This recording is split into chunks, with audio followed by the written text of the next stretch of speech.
نو د دې لوی رب نه څه شی تاسو بیا اړئ؟ تاسو دې ته دومره محتاج یې، ستاسو پیدایش د هغه په لاس کې دی، بیا اخر څه شی دی چې په تاسو دومره اثر وکړو چې د دومره لوی رب نه یې واړولی؟ کوم شی دی چې په هغې کې دومره خوند دی چې ته یې د دین د خوند نه واړولې؟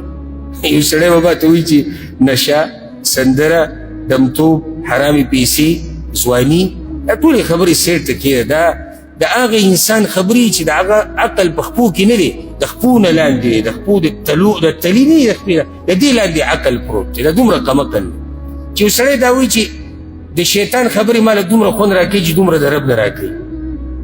ده کې به عقل وي؟ د ده په کور کې چې کوم خر ولاړ دی که نه، هغه د ده نه هوښیار دی، ځکه چې هغه خر هم د الله نافرماني نه کوي. ګورئ د ده نه هغه کور کې هغه خر چې ولاړ دی هغه چې ښه دی. دا خبره سخته ده خو حقیقت دی چې زه الله ما سره دومره احسانات کړي دي او کوي لګیا دي او تاسو سره یې کړي دي، او د دې هر څه باوجود یو سړی دا وایي چې ما له د الله په نافرماني کې خوند راځي. دا خبره یو سړی به ما ته وایي چا خو کړې نه ده. او بار بار تاسو درسونو کې وایم چې خبره دوه قسمه وي. یوې ته ویلی کېږي خبره په ژبه باندې، یوه خبره د حالي، لسان الحال، په عربي کې ورته لسان الحال وي. خبره ژبه نه کوي، د ده حال خبره کوي.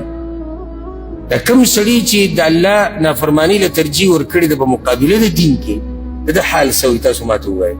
د ده حال دا نه وي چې د بېدیني ماله خوند راکوي. یو سړی چې مونځ اودس نه کوي، د ده حال دا نه وي چې د بېلمازي ماله خوند راکوي.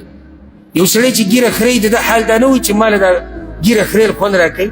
یو سړی چې فحاشي، زنا، دروغ، دوکې، دړاکیز، غیبتونه، مسخرې، ټوغې، چې څه ناروا دي کوي، دلیل دی په دې باندې چې دی دا وایي. اگر که په ژبه یې نه وایي، د ده حال دا وایي چې ما ته په دې خبرو کې خوند نه لري.